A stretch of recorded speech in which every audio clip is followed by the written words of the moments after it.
Assalamualaikum warahmatullahi wabarakatuh. Salam sejahtera bagi kita semua. Sampurasun. Kalau di Tatar Sunda jika disapa Sampurasun jawabnya rampes ya. Walaupun di mute saya yakin teman-teman pada jawab rampes ya. Selamat sore semua. Sambil ngabuburit kita mulai ya webinar ini. Bismillahirrahmanirrahim. Robi sholli wa yassirli amri wahlul 'uqdatam min lisani yafqahu qawli. Allahumma sholli ala sayyidina Muhammad wa ala sayyidina Muhammad. Hai, saya di sini Dr. Yustiani. Sore ini kami dari alumni Fakultas Kedokteran Unpad 93 mengajak ngabuburit ya dalam rangka memperingati 3 dekade FK Unpad 93 dengan tagline Sehat Bersama, Semangat Berkarya. Oke, kami mengadakan webinar ini dengan tema kanker pada wanita. Apa sih yang harus kita ketahui ya? Ini difasilitasi oleh Parameter. Terima kasih Parameter sudah memfasilitasi kami. Semoga kebaikannya membawa berjuta keberkahan. Oke, baiklah izinkan saya sampaikan susunan acara kita sore ini ya. Sekarang kita lagi pembukaan, lalu pembacaan susunan acara sedang dibacakan.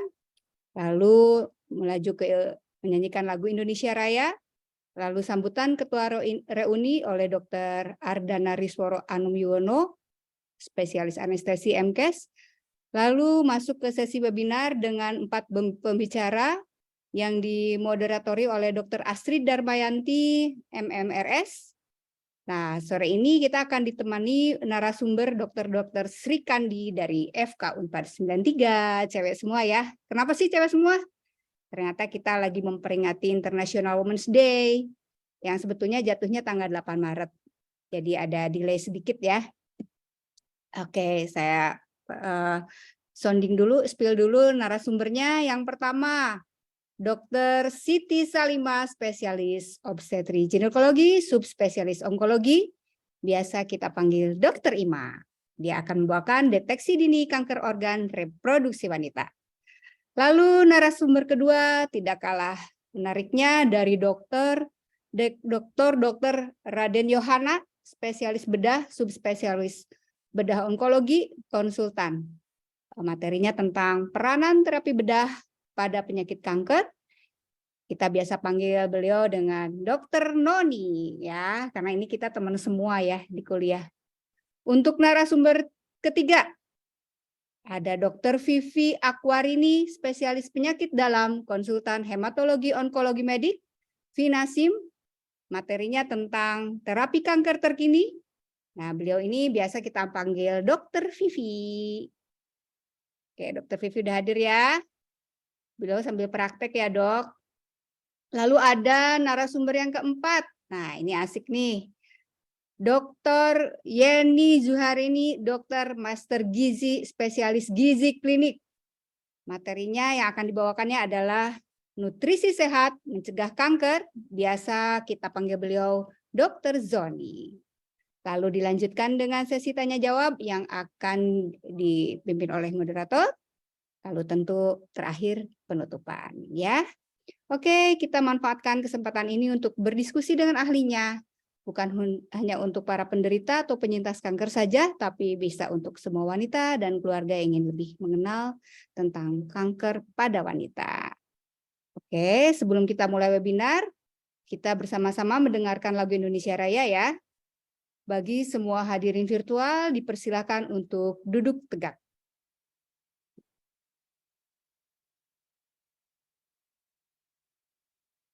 Indonesia tanah airku, tanah tumpah darahku. Di sanalah aku berdiri, jadi mandu ibumu. Indonesia kebangsaanku, bangsa dan tanah airku. Marilah kita bersatu, Indonesia bersatu. Hiduplah tanahku, hiduplah negeriku.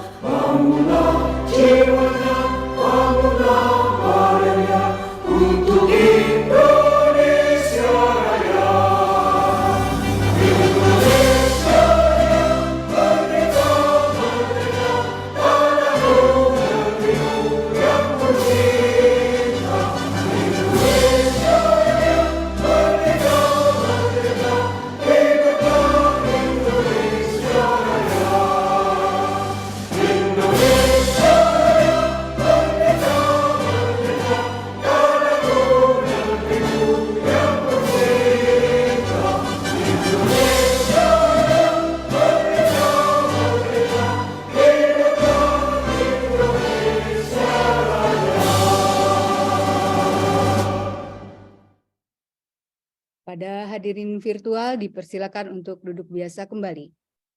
Itu tadi lantunan Indonesia Raya dari Sora Fadia Pajajaran yang merupakan paduan suara alumni FK Unpad juga ya. Oke, selanjutnya kita akan sama-sama mendengarkan sambutan dari Ketua Reuni FK Unpad 93, Dr. Ardana Risworo Anomyono, spesialis anestesi MKes. Dipersilakan.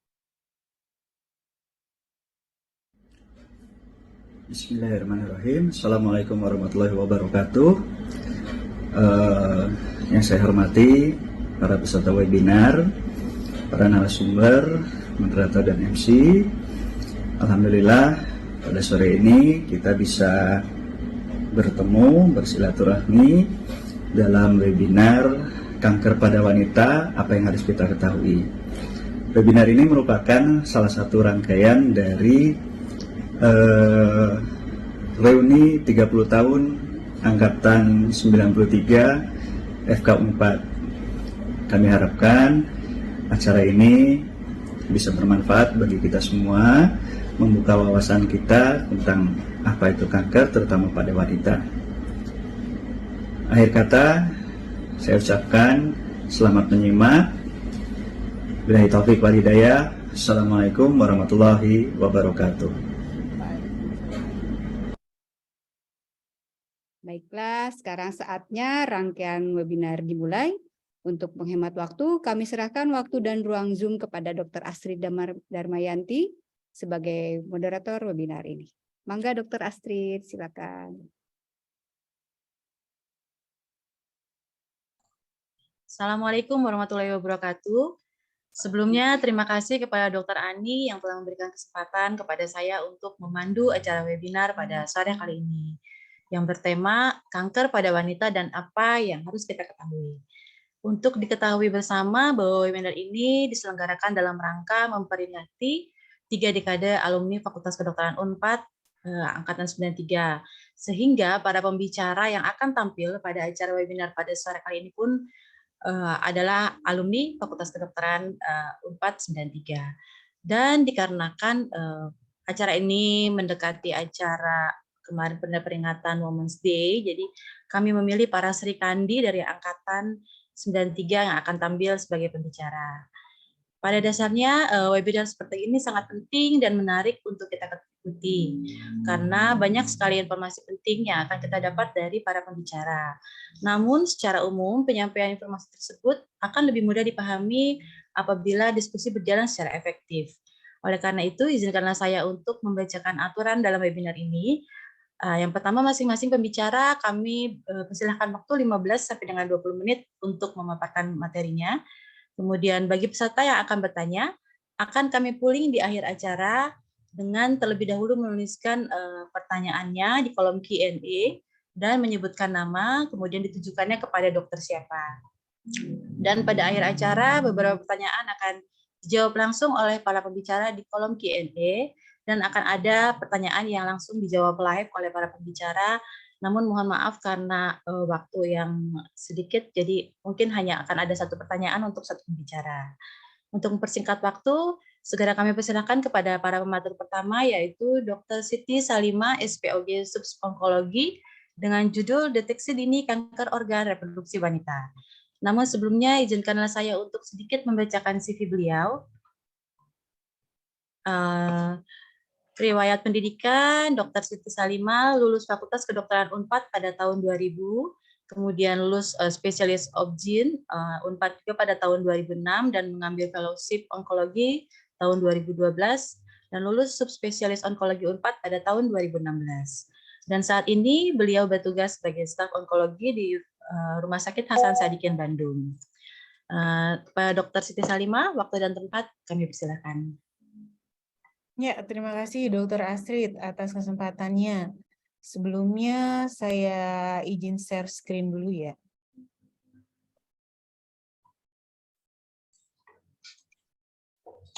Ya, Dr. Astrid, bagaimana, sudah terlihat? Sudah, Dok. Oke. Ya, selamat sore.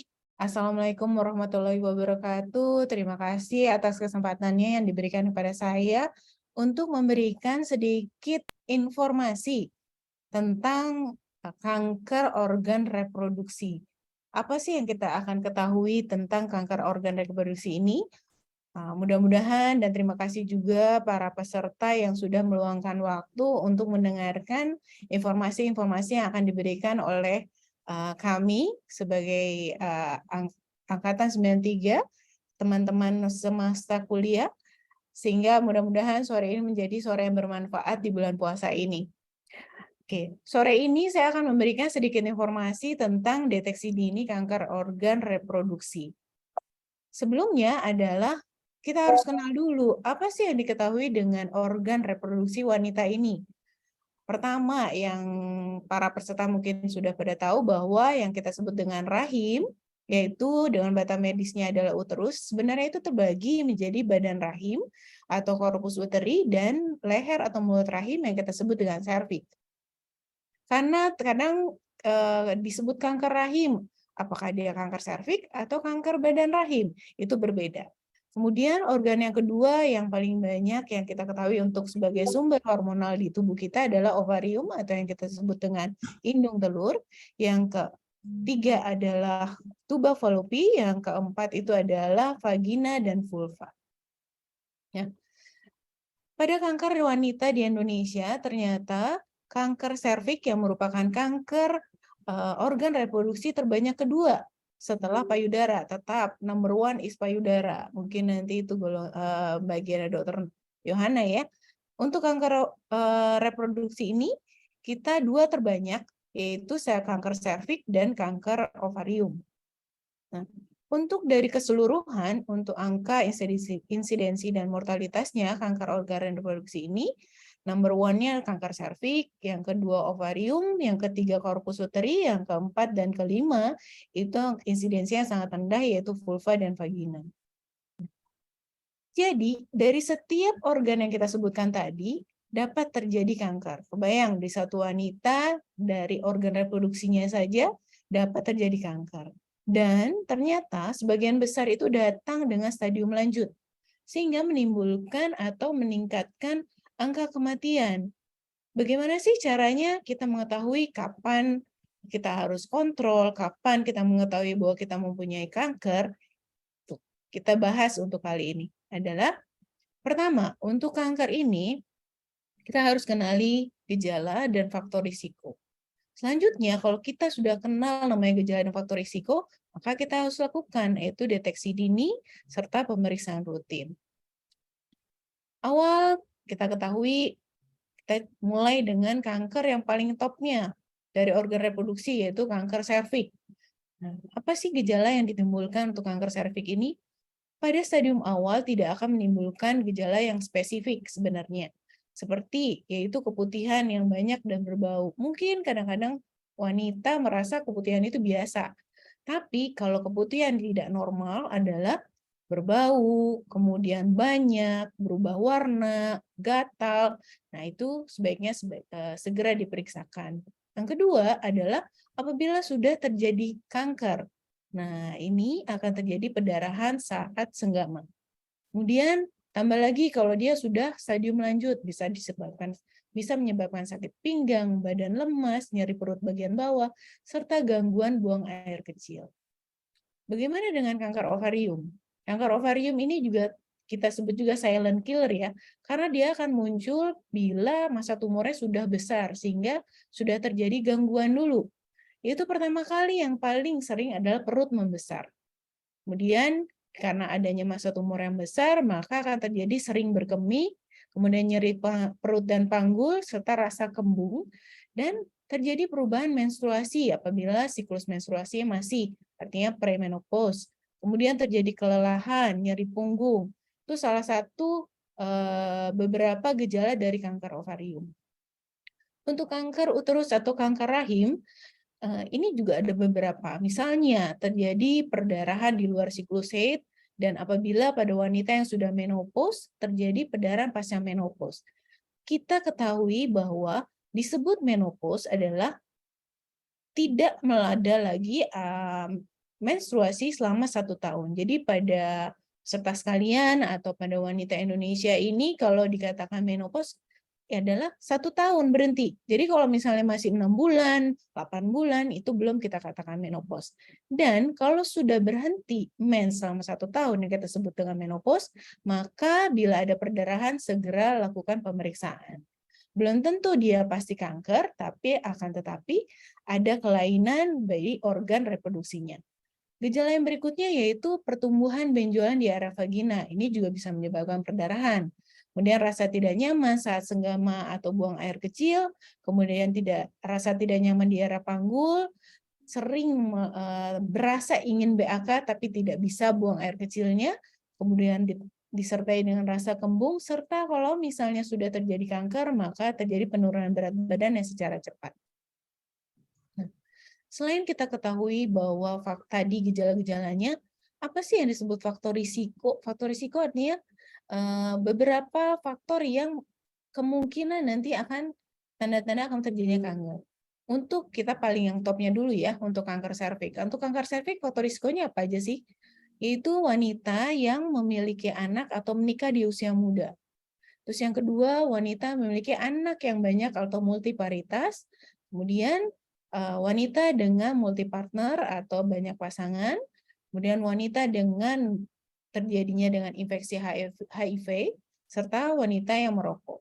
Jadi ini merupakan faktor risiko terjadinya kanker serviks.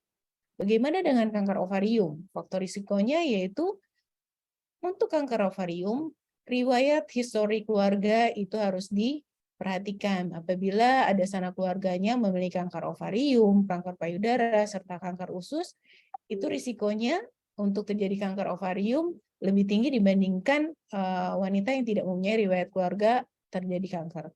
Kemudian meningkat seiring dengan usia, obesitas, serta penyakit yang mendasari seperti kisah endometriosis mungkin saja, tapi belum tentu kisah endometriosis akan menjadi kanker ovarium, penggunaan terapi sulih hormon, merokok, dan yang paling penting adalah ya untuk yang saat ini mutasi gen BRCA1 dan 2. Bagaimana dengan faktor risiko kanker uterus?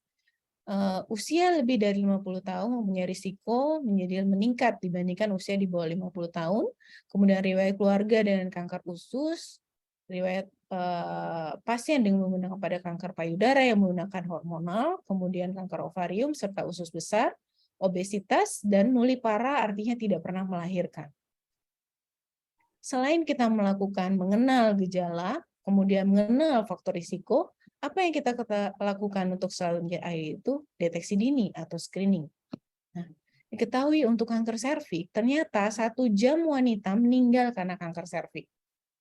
Di Indonesia, dikatakan bahwa dari 36.633 kasus baru kanker serviks, 21.000-nya terjadi kematian akibat kanker serviks. Karena sebagian besar 70% kasus ditemukan pada stadium lanjut dan itu sangat disayangkan karena kanker serviks ini bisa dicegah. Dan dikatakan 75% apabila dilakukan screening yang optimal, maka kanker serviks ini dapat dicegah. Kenapa dapat dicegah? Karena perjalanan kanker serviks ini sangat lama. Bisa sampai 10-15 tahun. Dari terpaparnya infeksi menjadi kanker. Karena penyebab kanker serviks sudah diketahui, yaitu 99,7% adalah human papilloma virus. Ini adalah natural history atau perjalanan penyakit dari kanker serviks. Pertama, dari wanita yang tidak terinfeksi, kemudian terjadi infeksi HPV, dia tidak langsung kanker. Jadi ada perjalanannya. Jadi pertama, setelah terinfeksi, mungkin 5 tahun, terjadi lesi prakanker, kemudian bila tidak lakukan screening, dia akan menjadi kanker mungkin 5-10 tahun. Jadi perjalanannya kita bisa potong di sini.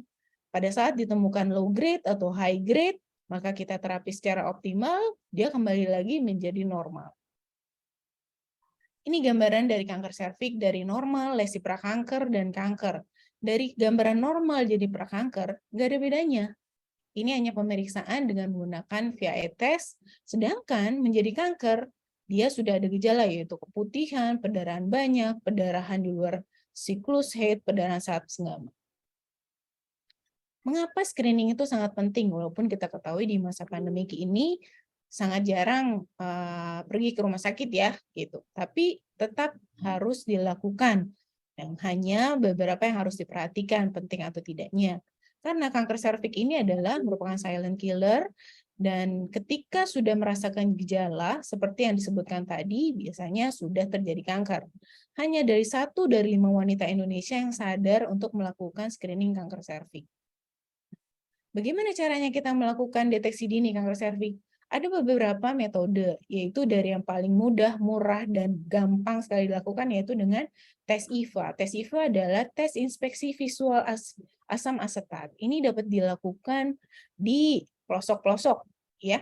Semua ketiga tes ini, yaitu pap smear, yang ketiga lagi adalah tes HPV DNA dilakukan dengan pemeriksaan melalui inspekulo dengan mengidentifikasi serviksnya. Ini yang kadang-kadang para pasien atau para individu wanita yang agak kalau kita bilang sungkan atau tabu untuk melakukan karena malas ya gitu. Nah, ibaratnya ngangkang di dokternya gitu. Nah, ini yang sulit kita mengencourage untuk melakukan deteksi dini. Nah, apa yang disebut dengan tes IVA? Nah, dia tuh metode yang sangat cocok untuk di negara berkembang kita, di mana fasilitas kesehatannya belum tersebar sampai ke pelosok-pelosok karena dapat dilakukan di puskesmas, mudah dan murah, hasilnya langsung dilihat. Akan tetapi harus dilakukan oleh tenaga terlatih, baik itu bidan, dokter umum maupun dokter spesialis obgyn. Nah, ini gambarannya kalau negatif dan ini positif setelah dilakukan tes IVA.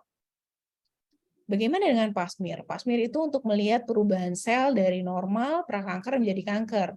Nah, perubahan sel ini disebabkan karena infeksi HPV tadi, akan tetapi pap smear membutuhkan fasilitas lab yang ada dokter spesialis patologi anatomi untuk menilai perubahan sel ini. Pap smear ini ada 2, yaitu dengan konvensional dan pap smear berbasis cairan. Apapun metodenya, sebaiknya dilakukan screening. Yang paling terakhir adalah saat ini tes HPV genotyping atau HPV DNA.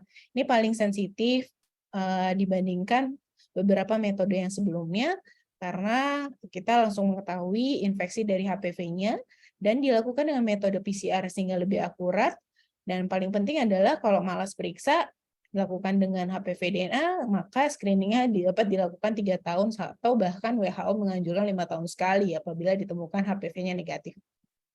Apa yang harus dipersiapkan sebenarnya sebelum tes deteksi dini ini pada kanker serviks? 1, tidak sedang haid. Jadi kapan saja asal tidak haid. Yang kedua, 48 jam sebelumnya tidak melakukan hubungan seksual dan tidak menggunakan vaginal douche.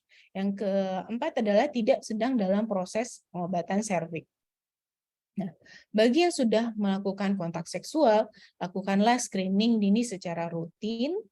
Nah, ini adalah goal WHO. Dikatakan tahun 2030 nanti, 90% remaja perempuan di usia 15 tahun telah divaksinasi, serta 70% wanita usia 35-45 tahun telah dilakukan screening, dan 90% wanita yang didiagnosis lesi prakanker dilakukan terapi dengan optimal. Rekomendasi WHO untuk penurunan kanker serviks ini, pertama, pencegahan primer dengan pemberian vaksinasi, pencegahan sekunder dengan screening yang terapi lesi prakanker. Sedikit informasi bahwa vaksin HPV dengan efek sampingnya ini adalah, masuk vaksin HPV ini tersebut aman. Efek samping yang minimal, yaitu paling rasa nyeri, bengkak, kemerahan di tempat suntikan yang akan hilang 1-2 hari. Ada yang bertanya, apakah vaksin HPV menyebabkan infertilitas maupun menopause dini pada anak? Itu tidak ada hubungan sama sekali antara vaksin HPV dengan hormonal pada anak. Dan dosis yang diberikan pada usia kurang dari 14 tahun hanya diberikan 2 dosis. Ternyata sama efektifnya dengan 3 dosis pada usia remaja lebih dari 14 tahun. Sedangkan usia lebih dari 14 tahun diberikan 3 dosis dalam waktu 6 bulan sesuai dengan aturannya, misalnya sekarang 0, 1, dan 2, bulan 1 dan 2, dan bulan ke-6. Bagaimana dengan kanker ovarium? Apakah bisa kita lakukan screening? Sampai saat ini belum ada metode yang tepat untuk screening kanker ovarium, karena yang kita sebut dengan screening adalah dapat diaplikasikan dalam populasi yang luas, kemudian murah, mudah dilaksanakan. Maka kanker ovarium ini sering ditemukan pada stadium lanjut. Bagaimana dengan pemeriksaan imaging?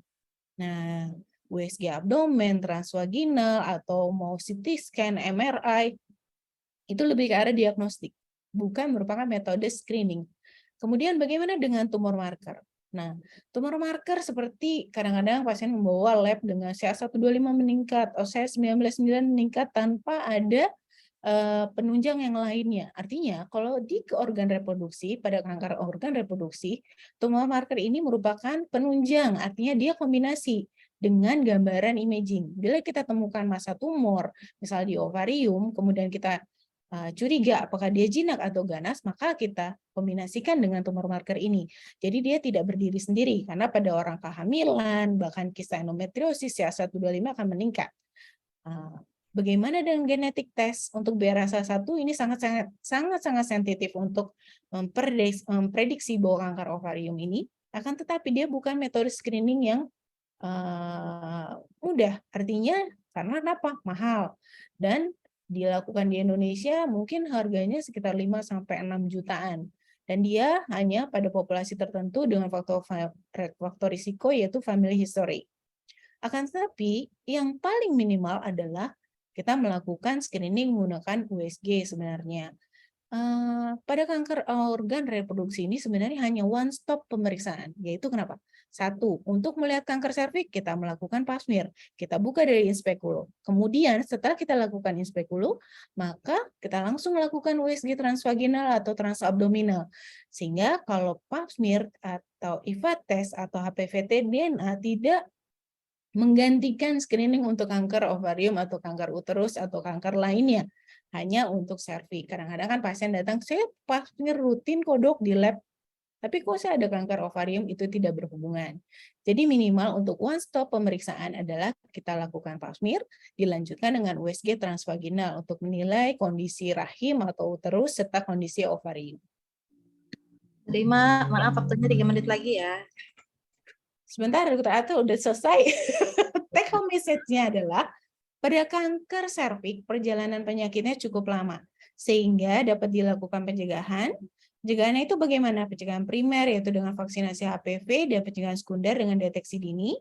Serta untuk kanker ginekologi lainnya dapat dilakukan secara awal dengan waspada, faktor risiko dan gejala-gejala yang ditimbulkan. Prevention is better than cure. Terima kasih. Wassalamualaikum warahmatullahi wabarakatuh. Waalaikumsalam. Terima kasih Dr. Ima atas penyajiannya yang sangat menarik dan inovatif. Untuk berikutnya kita beralih ke pembicara kedua, yaitu Dr. Raden Yohana, SPB Subspesialis Bedah Onkologi, dengan judul Peranan Terapi Bedah pada Penyakit Kanker. Namun sebelumnya saya akan membacakan dulu CV beliau. Dr. Raden Yohana, spesialis bedah subspesialis bedah onkologi, riwayat pendidikannya lulus di Fakultas Kedokteran Unpad pada tahun 1999, kemudian lulus spesialis bedah dari Unpad juga tahun 2005, dan lulus subspesialis onkologi di RSAS tahun 2011. Dan saat ini beliau bertugas di subspesialis bedah onkologi di Rumah Sakit Hasan Sadikin Bandung. Kepada Dr. Yohana, waktu dan tempat kami persilakan. Ya, terima kasih Dr. Astrid. Suara saya terdengar ya? Benar, Dok. Oke, izin share screen. Ya, selamat sore semuanya. Assalamualaikum warahmatullahi wabarakatuh. Terima kasih. Hari ini saya mendapat tugas nih dari Angkatan 93 untuk membawakan materi mengenai peranan bedah dalam penanganan kanker. Nah, ini saya ingat NPM saya nih waktu saya kuliah di Fakultas Kedokteran ya, C103-93011. Jadi sama saya dipajang di sini. Tapi kalau NPM koas nggak ingat. Nah, hari ini tugas yang diberikan kepada saya agak berbeda dengan biasanya ya. Biasanya saya dikasih tugasnya deteksi dini kanker payudara, tapi nggak apa-apa ya.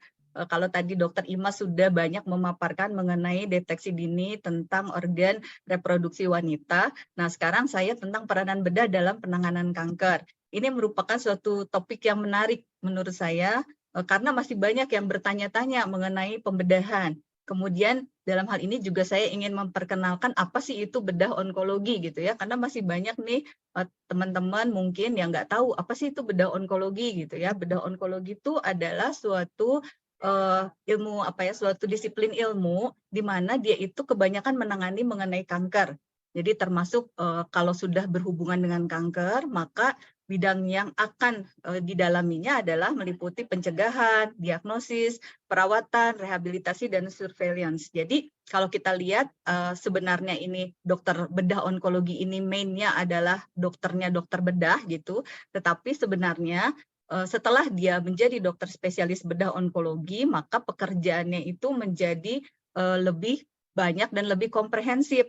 Nah, perbedaannya apa dengan dokter bedah biasa? Karena dia biasanya mendapat suatu pendidikan tambahan, apapun itu ya. Jadi kayak dokter Ima sendiri sebenarnya basicnya adalah spesialis obstetrik ginekologi, tetapi beliau adalah suatu onkologi, sehingga jadinya nantinya tadi seperti tadi dokter Ima sampaikan, dia juga banyak bekerja dalam hal bertanggung jawab terhadap pencegahan, terhadap bagaimana mendiagnosis dini, mendeteksi dini, kemudian melakukan operasinya atau kuratif ya, kemudian termasuk rehabilitasi, perawatan paliatif dan lainnya. Nah, khusus untuk bedah, memang ini agak unik sendiri. Kalau bagian bedah onkologi ini, kadang-kadang semua pasien kan datang nih ke bagian bedah onkologi ya. Nah, jadi bedah onkologi itu sebenarnya ngurusin apa sih gitu. Nah, bedah onkologi ini basicnya adalah dokter bedah umum, kemudian kami menjalani pendidikan dan fokusnya adalah sebenarnya menangani kasus-kasus kanker payudara, jaringan lunak, kulit, kemudian rongga mulut dan kelenjar ludah, juga kelenjar tiroid dan paratiroid. Dari semua ini yang paling banyak terjadi pada wanita adalah yang tadi sudah disampaikan Dr. Ima, payudara. Dan yang kedua yang terbanyak adalah tiroid ya, tiroid dan beberapa mungkin paratiroid agak sedikit. Tiroid itu adalah nama lainnya kelenjar gondok. Sedangkan kelenjar paratiroid itu letaknya di belakang kelenjar gondok dan fungsinya sebenarnya adalah mengatur metabolisme, terutama kalsium. Jadi itu adalah bidang-bidang yang ditangani atau organ-organ yang ditangani oleh bedah onkologi. Nah, ini adalah peranannya dokter bedah onkologi itu ngapain aja. Dokter bedah onkologi ini bertanggung jawab dalam melakukan program pencegahan gitu ya. Jadi kalau kanker payudara atau kanker tiroid kalau ditanya sebabnya apa, tidak seperti tadi dokter Ima ya, dapat ada kanker leher rahim, itu penyebabnya adalah udah jelas ya, virus human papilloma virus. Nah, untuk kanker payudara dan tiroid sendiri tidak ada sebab yang jelas gitu ya, jadi masih multifaktorial. Salah satunya diduga adalah hubungannya kalau untuk kanker payudara adalah hormon estrogen yang dipunyai oleh para wanita, sehingga insidensi dari atau kanker payudara ini sering terjadi pada wanita, walaupun pada laki-laki juga ada. Nah, kita bertanggung jawab dalam program pencegahan, yaitu mengenali kelompok-kelompok risiko tinggi dan juga melakukan suatu program deteksi dini untuk kanker payudara. Jadi dokter-dokter bedah onkologi ini juga banyak ya, mungkin ibu-ibu sendiri juga atau para peserta sendiri saya rasa banyak yang terlibat dalam suatu yayasan gitu ya, akan bertemu dengan para dokter bedah onkologi ini yang melakukan suatu penyuluhan bagaimana mengenali kelompok risiko tinggi pada kanker-kanker tertentu dan bagaimana melakukan deteksi dini, kemudian melakukan diagnosis, pengobatan, kemudian juga kita juga harus memikirkan rehabilitasi, rekonstruksi ya, tentu saja tidak bisa sendiri nih, juga aspek-aspek psikologisnya. Kemudian juga melakukan follow up. Follow up itu berarti kayak surveillance gitu. Jadi setiap pasien itu harus selalu diikuti ya, walaupun pasiennya itu misalnya sudah selesai terapinya, ada jadwal kontrol teratur. Jadi itulah perbedaannya dokter bedah biasa dengan dokter bedah onkologi nih. Dulu waktu saya jadi dokter bedah biasa, kalau ada pasien kontrol ya, habis operasi apendik atau usus buntu tuh langsung jadi stres ya. Ih, kenapa ya datang gitu ya. Nah, kalau dokter bedah onkologi, kalau pasien yang nggak datang, justru nyari-nyari kemana ya ibu ini, atau kok dia nggak datang gitu ya, ditunggu-tunggu. Karena kita harus melakukan follow up, kemudian termasuk harus bisa melakukan terapi paliatif. Paliatif ini di mana goal dari pengobatan kanker tersebut bukan lagi untuk kesembuhan, tetapi meningkatkan kualitas hidup, termasuk di dalamnya adalah perawatan akhir hayat. Nah, kemudian apa saja nih yang biasanya berhubungan, mitos-mitos yang berhubungan dengan pembedahan? Mungkin ini adalah mitos-mitos yang sering beredar di masyarakat awam gitu ya, bahwa sering dikatakan bahwa setiap tumor adalah kanker. Ya, itu tidak benar. Jadi tumor itu adalah pertumbuhan sel baru. Nanti pertumbuhan sel baru itu akan dibagi menjadi dua, yaitu tumor yang jinak dengan tumor ganas. Apa perbedaannya? Kalau tumor jinak itu tumornya bisa membesar, tapi dia tidak mempunyai kemampuan untuk merusak struktur sekitar ataupun menyebar ke tempat-tempat yang jauh. Misalnya kita sering dengar ya, sudah kankernya sudah menyebar jauh. Nah, yang punya sifat seperti itu adalah tumor ganas atau kanker gitu ya. Jadi itu perbedaannya. Kemudian ada lagi mitos yang berkembang adalah bila tidak ada keturunan kanker kayaknya nggak mungkin kena kanker deh. Nah, ini juga nggak betul. Kemudian ada lagi nih yang paling sering adalah setelah melalui pembedahan tidak perlu pengobatan lanjutan. Nah, tidak benar pada kasus-kasus bedah onkologi ya, terutama bedah kanker, maka kadang-kadang pembedahan itu tidak bisa berdiri sendiri, tetapi akan ada pengobatan-pengobatan lanjutan selain atau tambahan-tambahan selain pembedahan tadi. Kemudian ada juga mitos-mitos yang mengatakan bahwa kalau pasiennya dibedah itu dapat menyebabkan kankernya jadi tumbuh lebih cepat. Nah, itu juga tidak betul karena hal-hal itu yang sering membuat pasien itu tidak mau untuk menjalani pengobatan. Atau ada juga pesan-pesan yang dititipkan, jangan dilakukan biopsi. Kalau dilakukan biopsi atau operasi kecil, pengambilan untuk menentukan jenis kanker, nanti kankernya akan berkembang lebih cepat. Nah, itu juga tidak betul karena bagaimanapun diagnosis itu harus didapatkan dengan melihat si jaringan tersebut di bawah mikroskop. Dalam hal ini tindakannya adalah biopsi. Kemudian ada lagi mitos yang separuh betul, separuh tidak, yaitu penyakit kanker tidak bisa sembuh sehingga tidak perlu diobati. Nah, seperti juga penyakit-penyakit kronis lainnya, penyakit kanker ini adalah merupakan suatu penyakit yang perlu follow up ya dan berada di dalam suatu fase yang namanya maintenance. Semakin awal ditemukan, maka kesempatan untuk mencapai kurabilitas itu juga bertambah sehingga tidak benar suatu mitos yang mengatakan bahwa kalau udah kena penyakit kanker nggak perlu diobati, nggak perlu dioperasi. Apalagi nanti ya dokter teman saya nanti ada dokter Vivi yang akan berbicara mengenai tentang kemoterapi. Nah, selanjutnya adalah peranan bedah sendiri terhadap pencegahan. Kita akan tahu bahwa ada beberapa peranan pembedahan yang berfungsi sebagai pembedahan profilaktik. Mungkin yang tadi dikenal adalah Angelina Jolie effect, yaitu adalah pengangkatan payudara sebelum terkena kanker pada kelompok berisiko tinggi. Yang mana itu? Kalau tadi dikatakan bahwa tidak ada keturunan berarti tidak terkena kanker, itu merupakan suatu mitos yang salah.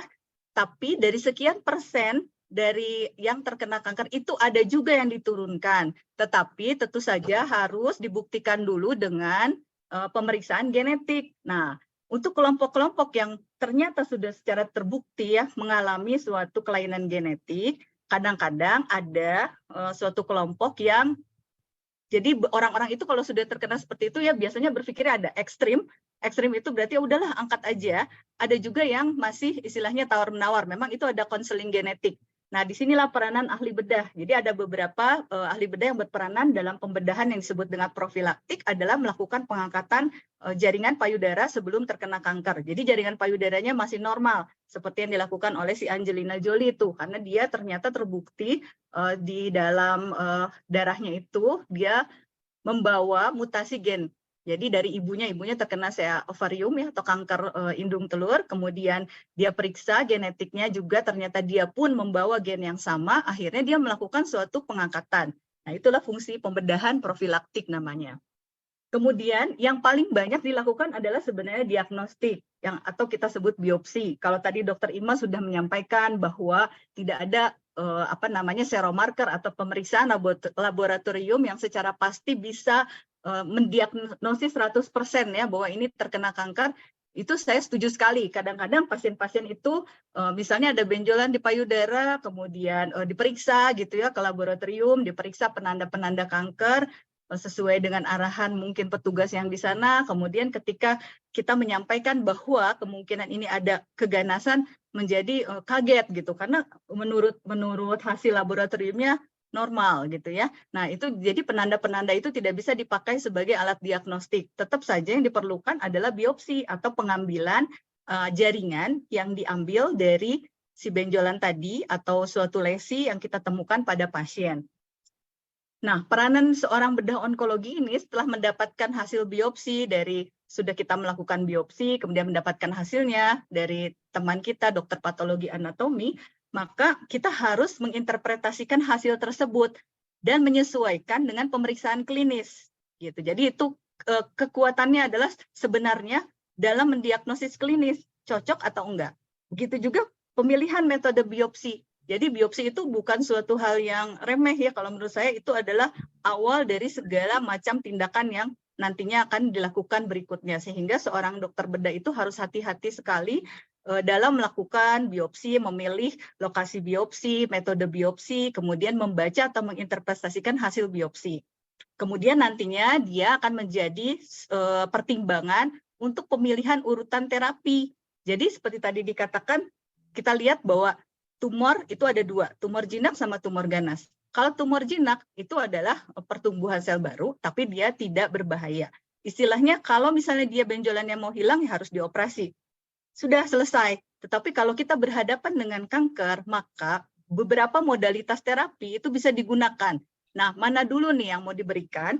Itu adalah biasanya kita perlu pertimbangan khusus ya. Jadi apakah kita mau lakukan pemberian pengobatan sistemik terlebih dahulu gitu. Nah, setelah itu baru dilakukan operasi. Kemudian ada lagi operasi yang disebut dengan pembedahan dilakukan untuk meningkatkan kualitas hidup. Mungkin peserta sendiri atau teman-teman sendiri sudah pernah mendengar ada seorang penderita kanker gitu ya yang didiagnosis sudah stadiumnya istilahnya stadium 4 atau stadium 3. Kenapa sih kok masih dioperasi lagi gitu ya? Pertama kepentingannya mungkin adalah untuk mendiagnosis kembali. Jadi kalau misalnya ada penyebaran di suatu saat, jadi pada kanker yang stadium dini ini pada sebagian kecil tuh ada yang nantinya akan mengalami metastasis, nah atau penyebaran. Nah, di tempat yang baru itu perlu dilakukan operasi kembali atau biopsi kembali untuk melihat apakah dia masih sama penyebabnya yang dulu lagi, kambuh, atau yang berbeda.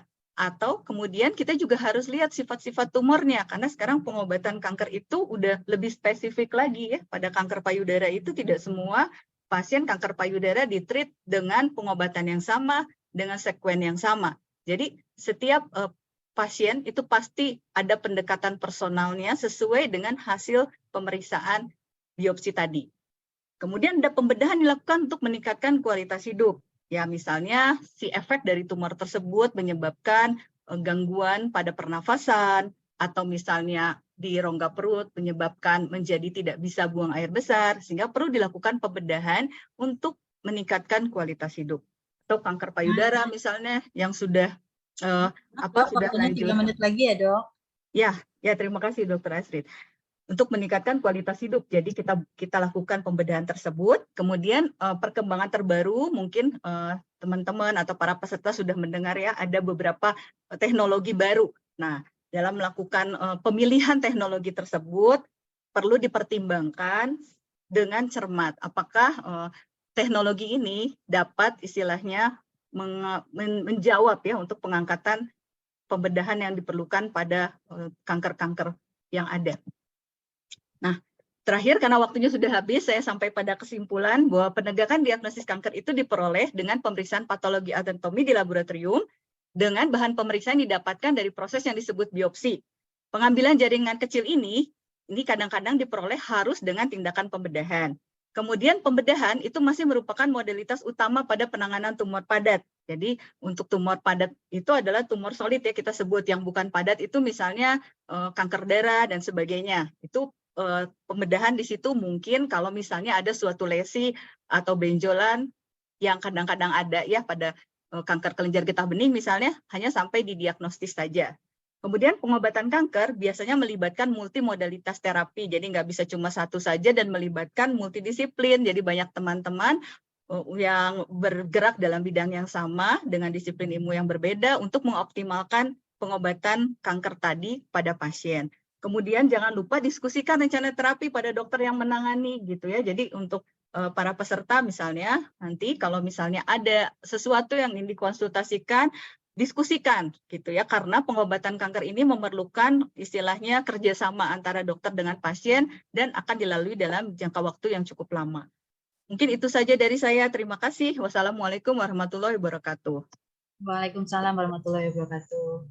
Terima kasih Dr. Yohana atas penyajiannya yang sangat menarik dan edukatif mengenai kanker onkologi, terutama bedah onkologi ya. Selama ini kita masih bertanya-tanya gitu. Dan sedikit pembahasan mengenai mitos yang memang selama ini banyak beredar, ini juga memberi kita wawasan pembukaan. Oke, selanjutnya kita beralih ke pembicara yang berikutnya, yaitu Dr. Vivi Aquarini, SPPD Konsultan Hematologi Onkologi Medis, Vinasim dengan judul Terapi Kanker Terkini. Namun sebelumnya, izinkan saya untuk membacakan dulu CV beliau. Dr. Vivi Aquarini, riwayat pendidikannya lulus dari Fakultas Kedokteran Unpad pada tahun 1999. Ini teman koas saya ini. Lalu lulus dokter spesialis bagian penyakit dalam tahun 2006 dan mengambil subhematologi onkologi di Rumah Sakit Hasan Sadikin pada tahun 2018. Saat ini beliau bertugas di Rumah Sakit Santosa Bandung. Kepada Dr. Vivi, waktu dan tempat kami persilakan. Ya, terima kasih banyak Dr. Astrid. Izinkan saya share slide saya. Apakah suara saya sudah kedengaran? Kedengeran, Dok? Apakah sudah terlihat slide saya? Ya, sudah, Dok. Sudah ya, sudah terlihat ya. Oke. Jadi saya merasa sangat terhormat sekali diajak untuk panitia reuni untuk mengikuti webinar ini menjadi panelis. Merupakan kebanggaan sendiri menjadi bagian dari 93. Sekarang saya akan membacakan tentang makalah tentang terapi kanker terkini. Ya. Jadi kalau terapi kanker itu yang sudah dibicarakan sebelumnya juga oleh Dr. Yohana bahwa ada pembedahan, ada radioterapi, ada kemoterapi, ada terapi hormon, ada terapi target, ada imunoterapi yang paling baru.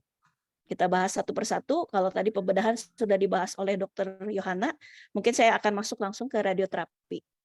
Nah, radioterapi itu adalah prosedur pengobatan kanker dengan menggunakan paparan sinar X. Ini maksudnya untuk membunuh dan menghentikan penyebaran sel-sel kanker. Juga tujuan lainnya untuk mencegah kambuhnya penyakit kanker. Radioterapi ini menggunakan sinar pengion, sinar yang bisa merubah struktur molekul dengan energi yang sangat tinggi. Jadi kalau kita bandingkan dengan X-ray dari ronsen torak atau ronsen dada atau dengan CT scan, ini energinya bisa 2000 kali lipat. Jadi memang sangat tinggi sekali energinya. Nah, radiasi pengion yang berenergi tinggi ini bisa memutus rantai DNA tumor ataupun DNA yang normal, menciptakan radikal bebas di sekitar inti sel sehingga membantu mematikan sel kanker. Jadi pengobatan radioterapi ini bukan pengobatan terkini ya, memang sudah lama, sejak tahun 1940 sampai 1950 sudah mulai ada. Targetnya itu bisa ditargetnya tuh di tumornya sendiri, bisa juga di bekas tumor atau area sekitar tumor, jadi untuk menghambat kemungkinan penyebaran tumor. Nah, karena radiasi ini sifatnya terlokalisir, jadi misalnya payudara hanya di payudara, kalau misalnya di daerah usus hanya di usus, jadi efek sampingnya juga terlokalisir. Tidak seperti kemoterapi misalnya yang diinfus akan menyebar ke seluruh badan, tapi ini efek sampingnya biasanya lebih minimal terlokalisir. Nah, tapi memang tidak semua tumor itu bisa diradiasi. Kita sekarang di kedokteran dikenal namanya evidence-based medicine. Jadi ada penelitian yang membuktikan bahwa tumor-tumor atau kanker itu bisa diradiasi atau tidak. Kalau yang bisa diradiasi dinamakan radiosensitif, sedangkan kalau yang tidak bisa diradioterapi namanya radioresisten. Jadi memang sebelum kita melakukan radioterapi, kita harus kerjasama dengan dokter spesialis onkologi radiasi. Jadi memang penanganan kanker itu harus ditangani secara multidisiplin. Jadi dokternya bukan satu saja, tapi ada dokter bedah seperti Dr. Yohana, Dr. Siti Salima, saya sebagai dokter hematologi onkologi penyakit dalam yang mendalami kanker, ada juga yang mendalami tentang radioterapi ini, dokter spesialis onkologi radiasi. Biasanya sebelum pasien mengalami radioterapi akan dilakukan CT simulator terlebih dahulu untuk menentukan dosis yang akan diberikan. Pengobatan berikutnya dari kanker adalah kemoterapi. Nah, kemoterapi ini biasanya memberikan pemberian obat-obatan untuk menghambat atau menghentikan pertumbuhan sel kanker. Nah, pemberian kemoterapi ini bisa dikombinasikan dengan operasi, dengan radioterapi tadi, atau dengan obat hormon, terapi target, atau imunoterapi. Jadi kemoterapi ini ada yang diminum, bentuknya oral, ya bisa diminum, ada juga yang diinfus. Tapi memang kemoterapi ini sifatnya sistemik, jadi begitu diminum atau diinfus itu akan menyebar ke seluruh badan. Biasanya kemoterapi ini berlangsung secara beberapa bulan dan terbagi dari beberapa sesi. Karena kemoterapi ini bisa mempengaruhi seluruh badan, bisa menimbulkan efek samping yang berat. Nah, tujuan dari kemoterapi sendiri ada yang meredakan gejala pada kanker stadium akhir, dinamakan kemoterapi paliatif. Bisa juga untuk menghambat penyebaran sel kanker, bisa juga menyembuhkan kanker secara keseluruhan. Tadi kalau udah disebut bahwa kanker tidak bisa sembuh, itu mitos, bisa disembuhkan. juga bisa meningkatkan keberhasilan metode pengobatan lain seperti operasi atau radioterapi. Nah, kalau kemoterapi itu diberikan sebelum operasi atau sebelum radioterapi dinamakan kemoterapi neoadjuvan. Sedangkan kalau kemoterapi itu diberikan setelah operasi atau radiasi itu namanya kemoterapi adjuvan. Jadi kalau kemoterapi adjuvan itu untuk membunuh sel kanker yang masih tersisa dalam tubuh setelah operasi atau radioterapi. Karena kemoterapi itu bisa menimbulkan efek samping yang berat, maka perlu perencanaan yang matang. Metode yang digunakan harus ditentukan, efek samping yang mungkin timbul harus diperkirakan, komorbiditas pasien, maksudnya pasien ini mempunyai latar belakang penyakit apa, misalnya usia berapa, punya latar belakang penyakit jantung, ginjal, atau paru, itu semua harus diperhatikan. Dan kita juga harus memperkirakan apakah ini akan berhasil atau tidak kemoterapinya, tentu dengan evidence-based medicine tadi. Sebelumnya biasa kita lakukan cek darah, pemeriksaan radiologi, USG jantung pada obat-obat tertentu yang mempengaruhi jantung. Juga yang harus diperhatikan pemeriksaan gigi, karena kalau ada gigi bermasalah harus diselesaikan lebih dulu supaya di kemudian hari tidak bermasalah menjadikan infeksi yang lain. Juga kemoterapi ini tadi sudah dikatakan hitungannya siklus. Siklus itu artinya masa kemoterapi ditambah masa istirahat. Biasanya yang umum sih kemoterapi itu dilakukan setiap 21 hari, biasanya selama 6 siklus. Tapi setiap kemo tentu berbeda, setiap penyakit juga berbeda. Nah, pada umumnya kemoterapi ini tidak dianjurkan pada wanita hamil. Tapi ada beberapa kasus pada pasien-pasien yang memang kankernya seperti kanker kelenjar getah bening limfoma yang memang harus segera dikemoterapi, kita biasanya bisa melakukan kemoterapi pada wanita hamil. Saya ada pengalaman melakukan kemoterapi pada wanita hamil tapi trimester kedua dan ketiga. Jadi setelah pertumbuhan janin selesai karena memang dia limfoma jadi harus cepat kita melakukan kemoterapi. Ada juga pasien payudara yang saya lakukan kemoterapi pada lagi hamil, pada waktu hamil. Nah, untuk kemoterapi ini sebenarnya kita harus memperhatikan juga jangan sampai dicampur dengan pengobatan lain, misalnya pengobatan herbal atau yang lain-lain. Harus diberitahukan dulu kepada dokter. Takutnya kalau ada efek samping kita tidak tahu ini dari efek samping herbal atau efek samping dari kemoterapi. Atau obat herbal sendiri takutnya nanti mempengaruhi kerja kemoterapi. Jadi obat herbalnya tidak bekerja, kemoterapinya tidak bekerja. Atau malah sebaliknya efek herbal itu meningkatkan efek dari obat kemoterapi malah menimbulkan efek samping yang berat. Jadi segala sesuatu tentu harus dikonsultasikan terlebih dahulu. Nah, ini efek samping dari kemoterapi bisa dari ujung kepala sampai ujung kaki, bisa dari rambut rontok.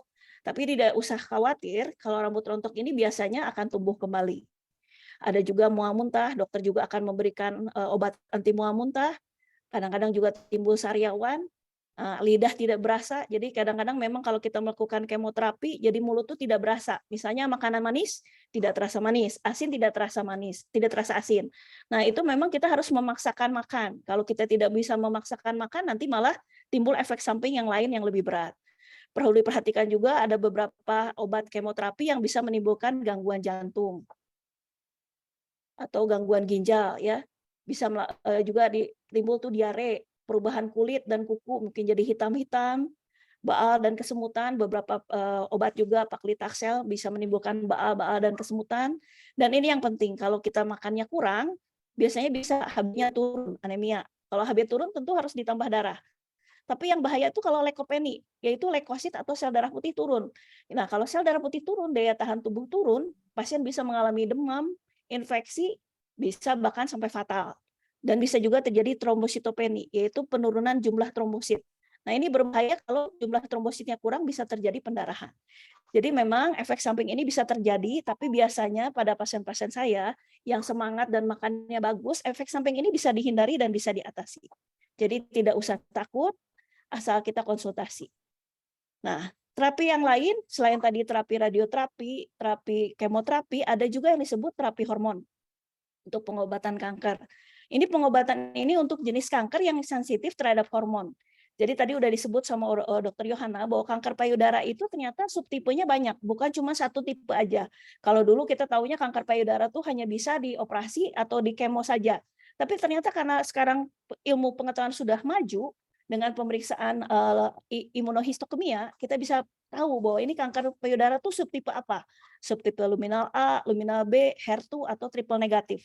Nah, kalau yang tipe luminal A atau luminal B ini, kalau dia memang tidak resiko tinggi, itu pengobatannya bisa pakai terapi hormon saja, pakai obat tablet saja, selama 5 tahun biasanya. Dan orangnya dibikin menopause secara sementara. Juga selain terapi kanker payudara, ada juga terapi hormon ini bisa diberikan pada terapi kanker prostat. Cara kerjanya, terapi hormon ini yaitu menghalangi hormon agar tidak menempel pada reseptor sel kanker. Jadi mengurangi produksi hormon yang membantu pertumbuhan sel kanker. Kalau hormonnya ini dihambat, makanya pertumbuhan sel kankernya bisa dihambat juga.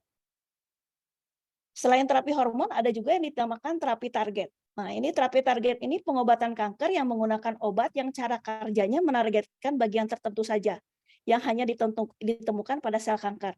Jadi ini juga meminimalisir efek samping atau kerusakan organ selain kanker yang ditarget. Jadi kalau tadi kemoterapi kan obatnya itu menyebar ke seluruh badan, ya. Jadi efek sampingnya juga luas. Tapi kalau terapi target ini hanya menyasar kepada sel kankernya saja. Jadi ini menghalangi sinyal kimia yang di tingkat sel, di mana lokasi pertumbuhan dan pembelahan sel terjadi. Jadi kalau sinyalnya dihambat, makanya tidak terjadi pertumbuhan atau pembelahan dari sel kanker. Ini dilakukan pada pasien harus dilakukan dulu pemeriksaan gen atau protein atau komponen tertentu pada sel kanker yang ditargetkan. Jadi misalnya pasien kanker darah leukemia kronis yang namanya CML, itu kita harus periksa namanya mutasi gen BCR-ABL. Nah, kalau BCR-ABL-nya positif, kita bisa memberikan anti yang untuk mutasinya tersebut. Jadi itu namanya terapi target. Nah, karena ini terapi target, efek sampingnya juga minim. Bisa tapi terjadi diare, gangguan liver, perubahan kulit, gangguan pembekuan darah, hipertensi, kelelahan sariawan.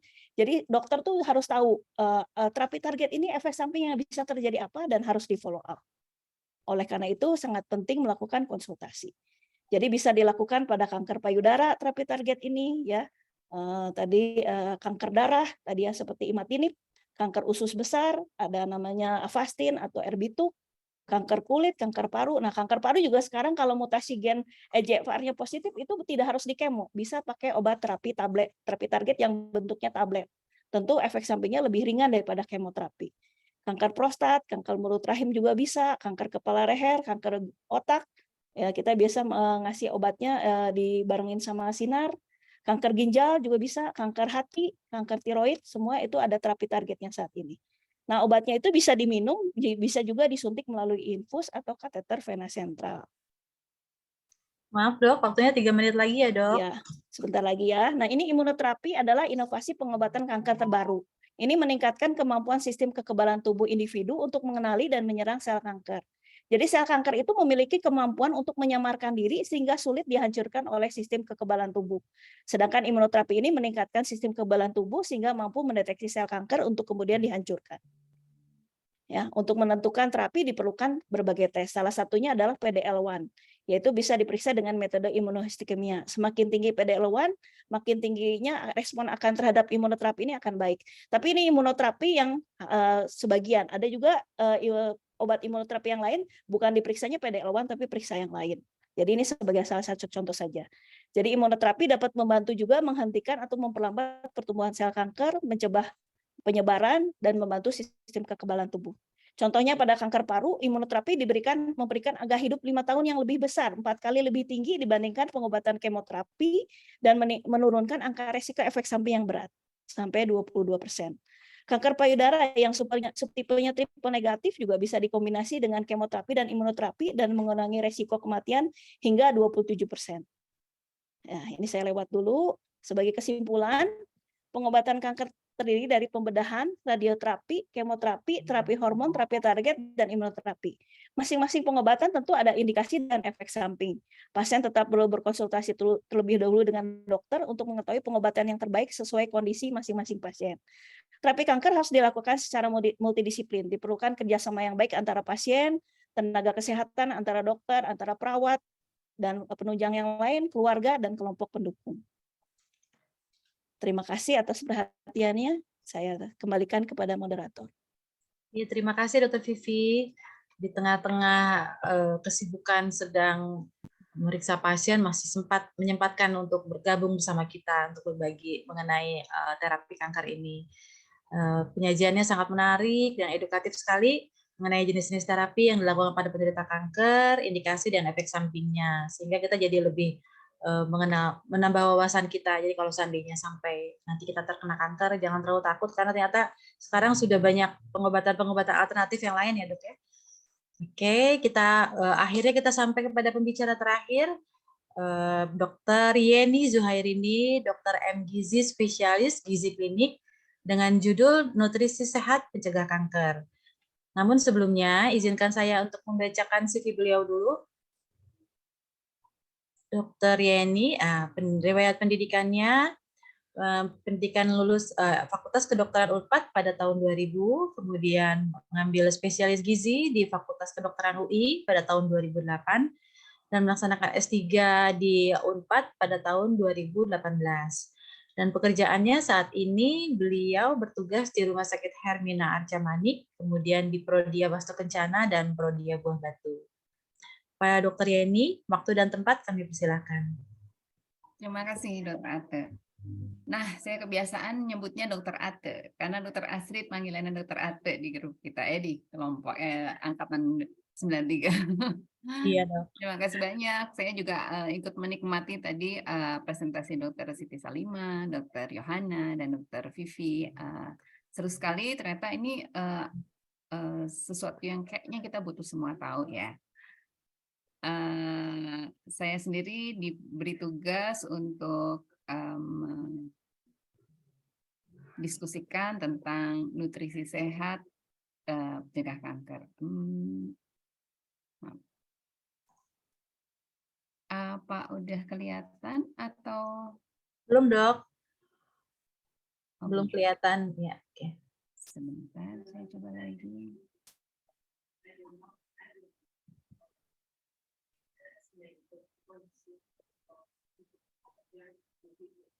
Belum juga ya? Belum, udah baru ketemu. Oh, udah. Sebentar. Nah, oke. Baik, terima kasih. Selamat sore semua. Assalamualaikum warahmatullahi wabarakatuh. Ini adalah event pembicaraan terakhir, diskusi terakhir.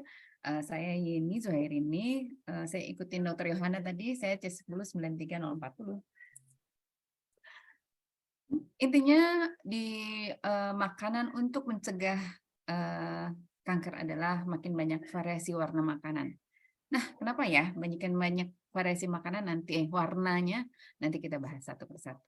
Jadi yang akan kita bicarakan adalah faktor risiko kanker. Tadi beberapa sudah dibicarakan oleh Dr. Iman, Dr. Yohana, dan Dr. Vivi. Kemudian ada berat badan nih di dalam gizi-gizian. Nanti apa hubungannya? Kemudian aktivitas fisik dan makanan-makanan apa saja sih yang bisa mempengaruhi orang yang berisiko menjadi kanker. Kalau saya raup tadi dari sekian pembicara, dari 3 pembicara sebelumnya, kanker itu sebenarnya adalah pertumbuhan sel dalam tubuh yang tidak normal. Dia tumbuh tapi tidak normal dan menyerang bagian tubuh yang manapun. Nah, jadi harusnya bagian tubuh kita ada yang tumbuh, ada yang mati setiap saat. Tetapi untuk kanker ini nggak bisa diatur. Jadi mereka ini tumbuh semau-maunya sendiri. Kadang-kadang nggak mau mati. Jadi harusnya sih ada kematian sel setiap saat, setiap waktu tertentu, tapi si kanker ini nggak mau mati. Dia mau hidup dan menyerang yang lain. Jadi malah membunuh sel yang lain. Nah, jadi misalnya perubahan sel menjadi kanker itu sel normal bentuknya seperti ini. Sel kanker bentuknya jadi berbeda sama sekali. Ini diperintahkan oleh gen. Gen itu adalah DNA yang tadi sudah disebut oleh 3 pembicara sebelumnya. Gen itu di dalam DNA itu dalam inti sel. Nah, inti sel ini harusnya punya pengaturan sendiri. Jadi dia harusnya misalnya sel kulit katakanlah bentuknya seperti ini, gepeng, agak melendung sedikit di tengah gitu. Tetapi saya nggak mau, dia bilang gitu. Dia maunya maunya sendiri. Dia punya bentuk yang berbeda, makanya tadi bisa diperiksa bentuk yang berbeda. Dia punya sifat yang tersendiri. Dia maunya merangsek masuk dan merusak fungsi tubuh. Nah, kira-kira begitu tentang kanker. Nah, kanker ini dikatakan 70-80%-nya tidak diketahui tadi sebabnya apa saja, sehingga kita sebenarnya masih dapat cegah. Kan betul ya tadi sudah disampaikan ada beberapa kanker yang memang dari keturunan dan ada beberapa kemungkinan seseorang anak mendapat kemungkinan kanker dari orang tuanya. tetapi masih lebih banyak kemungkinannya untuk dapat dicegah. Data kanker di Indonesia tadi sudah disampaikan Dr. Ima juga bahwa sebagiannya untuk laki dan perempuan berbeda. Yang perempuan kebanyakan kanker payudara, kemudian yang laki-laki kanker paru-paru, baru kanker prostat.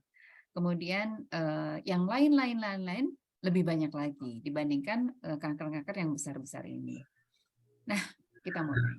Jadi dikatakan bahwa berat badan yang lebih, makanan yang kurang bergizi. Oh, gimana ya? Kok makanan kurang bergizi tapi bisa berat badan lebih? Nanti kita bahas lagi ya. Nah, kemudian kurang aktivitas fisik dan minum alkohol, ini mempunyai risiko 1 dari 5 orang yang melakukan hal ini, yang mempunyai faktor risiko ini. Nah, jadi kalau orang dengan berat badan yang lebih atau obesitas kita sebutnya, meningkatkan risiko seseorang mengalami 1 atau lebih dari 13 jenis kanker. Obesitas ini disebut obesitas kalau indeks massa tubuh atau kilogram berat badan dibagi tinggi badannya dalam kuadrat itu lebih dari 30 kalau untuk data yang ini. Meskipun di Indonesia yang disebut obesitas itu indeks massa tubuhnya tadi sudah lebih dari 15 sudah dikatakan obesitas. Di Indonesia sendiri dari tahun 75 sampai tahun 2016 peningkatannya bukan lagi lurus naik tetapi meningkat secara drastis gitu ya, secara drastis. Nah, kalau perempuan yang mengalami obesitas dan overweight ini 25 tambah 7 32 begitu, yang laki-laki juga lebih banyak mengalami kanker, 16 tambah 3 19, tetapi memang dikatakan obesitas dan overweight ini menjadi faktor risiko untuk menjadi kanker. Jadi sebenarnya untuk laki-laki lebih banyak mengalami kanker, tetapi untuk perempuan yang obesitas lebih berisiko mengalami kanker. Bisa dibayangkan ya. Nah, jadi makanan-makanan yang padat gizi tetapi tidak padat kalori untuk menghindari seseorang menjadi obesitas. Apa sih maksudnya padat gizi? Padat zat-zat gizi. Habis ini kita bahas. Nah, kenapa diet makanan begitu yang sehari-hari kita makan dapat mencegah kanker? Pertama, mengurangi lemak tubuh. Lemak tubuh ini kalau kebanyakan tentu saja lemak berguna ya bagi tubuh untuk menghangatkan, untuk menjadi sumber-sumber hormon, menjadi sumber-sumber enzim, untuk menjadi bahan pembentuk saraf gitu. Nah, tetapi kalau kebanyakan dan dia disimpan dalam tubuh, maka si lemak-lemak ini menghasilkan beberapa cairan begitu kita sebut faktor-faktor yang dapat mengakibatkan risiko seseorang terkena kanker. Makanya kita sebut obesitas tadi adalah kebanyakan lemak yang berisiko mengalami kanker. Tadi sudah disampaikan juga oleh Dr. Siti Salimah.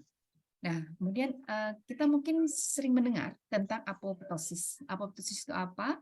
Ada seseorang yang mendapatkan hadiah Nobel untuk apoptosis ini. Dikatakan orang yang menjalani puasa tidak makan selama sekian jam dalam sehari, maka selnya bisa melakukan apoptosis. Apa sih apoptosis itu? Apoptosis itu cara sel untuk membunuh dirinya sendiri, tetapi terprogram. Jadi kalau dia sudah rusak, dia tidak akan menyebarkan kerusakannya, tetapi terbunuh dengan cara tertentu dalam tubuh kita.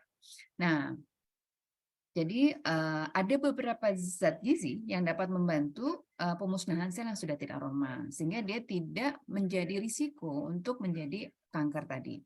Kalau tidak terjadi apoptosis, maka si sel yang tidak normal ini dapat mengakibatkan kanker.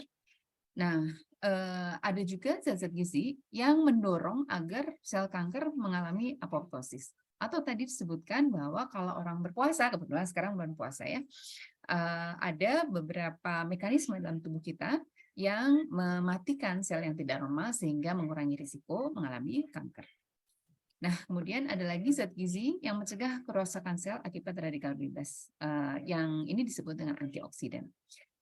Antioksidan ini juga merupakan zat yang dapat mencegah membran sel untuk tidak rusak. Nah, beberapa kali kita melihat bahwa kalau ada sel yang sudah rusak, sel yang sudah tidak normal, dialah yang punya risiko, punya kemungkinan untuk menjadi sel yang berubah sifat tadi, seperti sel kanker yang tadi kita bicarakan di awal. Satu lagi adalah mungkin si zat-zat gizi ini dapat membantu ketahanan sel. Jadi untuk terhindar dari kanker, si sel pun harus tahan terhadap kerusakan itu tadi. Jadi sel yang tidak kuat akan mudah menjadi kanker. Nah, mari kita lihat apa sih zat gizi itu. Ada zat gizi yang untuk membentuk kalori. Yang membentuk kalori itu ada 3 macam. Namanya protein, karbohidrat, dan lemak. Itu kita sudah dengar ya. Nah, ini kita sebut sebagai makronutrien. Kenapa? Karena banyak yang dimakannya itu kelihatan jumlahnya gitu ya, bisa dalam ukuran gram, jadi kelihatan. Nah, si protein ini dari makanan dengan cara yang kompleks tentu gitu dalam tubuh kita dapat membentuk otot, kemudian ada juga hormon, ada juga enzim yang dibentuk oleh protein, dan ini penting. Kemudian ada karbohidrat inilah yang adalah sumber bagi tubuh kita untuk membentuk energi dengan cepat. Nah, semua karbohidrat dibentuk menjadi energi dan cadangan energi. Kalau kita lebih dari yang dimakan ini lebih dari kebutuhan energi kita sehari, maka dia disimpan menjadi cadangan energi. Apa sih cadangan energi di tubuh kita? Yaitu glikogen. Glikogen itu dalam otot dan juga dalam hati. Kalau masih kebanyakan juga yang kita makan, maka dia disimpan menjadi lemak. Jadi meskipun makanan kita karbohidrat, kalau kebanyakan akan disimpan juga menjadi lemak. Dan lemak akan dipakai untuk penyimpanan lemak. Untuk penyimpanan makanan tubuh kita berupa lemak. Tetapi lemak juga tadi kita juga bicarakan bahwa lemak juga sebenarnya bahan untuk membentuk enzim, untuk membentuk hormon, untuk membentuk sel saraf, untuk membantu penyembuhan sel-sel yang rusak, dan sebagainya. Sama, semua ini karena membentuk kalori, membentuk energi, untuk jumlah yang cukup, maka 3 bahan ini akan cukup untuk membentuk kalori tubuh kita. Dalam jumlah yang kurang, maka kita akan kekurangan kalori. Jadi seseorang akan kurus. Tadi sampaikan Dr. Vivi, hati-hati dengan orang yang sudah mengalami kanker, tapi nggak mau makan, maka akan kurus. Kalau kurus malah akan lebih lama sakitnya, karena nanti akan jadi komplikasi yang lain. Jadi penyakit-penyakit yang lain. Nah, jadi harus cukup makronutrien ini, dan nanti ada mikronutrien. Tetapi itu dia, kalau kebanyakan maka dia akan disimpan menjadi lemak, menjadi obesitas berisiko juga menjadi kanker. Nah, ini kebutuhan normal ya untuk orang yang sehat. Karbohidrat rata-rata 55-60% kita mesti terdiri dari karbohidrat, karena dia adalah sumber energi yang cepat yang bisa kita pakai, si sel-sel kita pakai. Jadi karbohidrat ini disebut juga makanan pokok karena fungsi utamanya sebagai sumber energi tadi. Alangkah lebih baik kalau si sumber energi kita ini ada dalam bijian utuh. Bijian utuh paling tidak bentuknya masih biji. Kalau kita makan nasi bentuknya masih biji kan ya. Kalau di Indonesia jaranglah kita makan gandum yang bentuknya masih biji. Atau kalau mau bentuknya masih bentuk alami. Misalnya singkong, bentuknya singkong. Misalnya ubi, kentang, itu oke untuk pengganti kalau kalau mau mengganti nasi gitu ya. Nah, jadi whole grain ini sebenarnya adalah bijian yang masih ada kulit arinya. Jadi nasi yang nggak pulen ya sebenarnya. Jadi yang dia masih misah satu dengan lainnya itu biasanya masih mengandung kulit ari di luarnya. Jadi dia disosok sedikit. Bijian utuh ini dapat melindungi tubuh kita dari kanker. Kenapa? Karena dia lebih natural untuk digesti di dalam tubuh kita, pencernaan dalam tubuh kita. Kemudian lemak. Lemak ini dianjurkan 25% aja dari makanan kita. Boleh deh 25% atau 30% gitu ya. Nah, lebih dari 25% dapat berakibat obesitas, lemak darah, bangsanya kolesterol gitu, dapat tinggi dan dapat menjadi penyakit metabolik karena dia malah mengganggu fungsi tubuh yang normal. Dan protein rata-rata kita makan kira-kira 15%. Ini persentase semua dari kalori yang kita makan. Nah, asupannya harus cukup untuk membentuk sel yang sehat karena protein banyak sekali tugasnya tadi untuk membuat hormon, untuk memperbaiki sel, untuk pengaturan banyak sekali dalam tubuh kita. Nah, tetapi kita mesti hati-hati bahwa pembakaran daging, terutama daging merah, ini dapat berisiko menjadi karsinogenik. Apa sih karsinogenik? Itu adalah zat yang dapat mengakibatkan kanker. Atau makanan-makanan yang digoreng lama. Jadi si minyaknya menjadi minyak trans, dan minyak trans ini juga menjadi karsinogenik untuk orang yang terlalu banyak makan makanan yang bersifat karsinogenik. Nah, ini adalah mikronutrien. Kalau yang tadi makronutrien. Jadi jumlahnya paling ada miligram, ada juga sampai mikrogram, nanogram, pikogram gitu. Nah, vitamin dan mineral ya. Vitamin dan mineral adalah mikronutrien. Vitamin itu pembentuk energi dari vitamin B, vitamin C, tapi juga untuk keterangan tubuh. Vitamin yang lain, ada vitamin larut lemak dan vitamin larut air. Ada mineral. Mineral juga termasuk mikronutrien.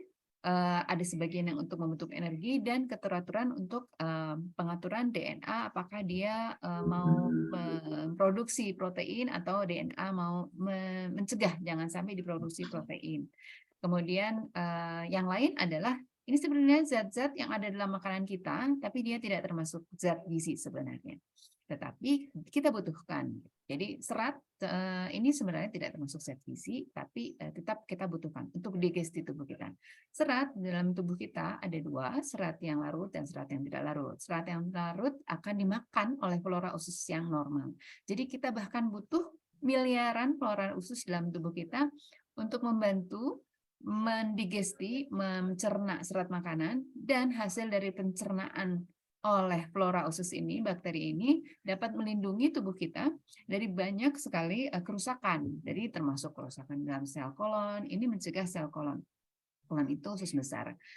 Juga dia meningkatkan imunitas di seluruh pencernaan. Imunitas dalam pencernaan itu panjang sekali, jadi dia termasuk imunitas yang utama dalam tubuh kita. Ada juga Dr. Yeni, dok maaf dok, waktunya 3 menit lagi ya dok. Oh iya, saya keasikan ya. Mari kita cepat. Fitokimia adalah zat kimia alami yang dapat berdampak terhadap makanan. Fitokimia ini yang mikroflora tadi, bakteri yang sehat dalam usus begitu. Kemudian vitamin ini banyak banget, tapi yang bisa sampaikanlah paling tidak ya, ada vitamin A, vitamin C yang dia juga dapat mengatur pertumbuhan dan apoptosis sel tadi. Ada folat untuk mencegah pembentukan kanker, ada dari kacang-kacangan begitu dan buah-buahan. Vitamin D dari ikan laut, kuning telur, jamur sebagian, dan diaktifkan dengan matahari. Vitamin E yang larut dari dalam lemak sebagai antioksidan ada dalam brokoli, kacang almond, alpukat, zaitun, dan serat dari sayuran dan buah-buahan ya. Makanya tadi perlu macam-macam jenis buah dan sayur. Nah, dia dapat melindungi sel usus dari zat karsinogen dan membawa toksin dan mencegah pertumbuhan kanker. Yang mencegah pertumbuhan kanker yang lain dari mineral, kalsium, besi, selenium, molybdenum, arsenik bahkan, dan nikel. Nah, besi ini harus cukup. Kalau kurang, dia berisiko juga mengakibatkan kanker, dan kalau lebih berisiko mengakibatkan kanker hati. Sama dengan molybdenum ya. Molybdenum itu mikronutrien yang trace element, kita butuhnya sedikit banget, tapi dia dapat mencegah kita kebanyakan tembaga. Mungkin ada makanan kita yang memang terkontaminasi tembaga agak banyak begitu. Jadi molybdenum itu mengikat tembaga dan membuangnya. Kalau kebanyakan tembaga, maka kita akan berisiko menjadi kanker. Fitokimia tadi itu sebenarnya zat-zat kimia yang berwarna-warni gitu dalam tanaman.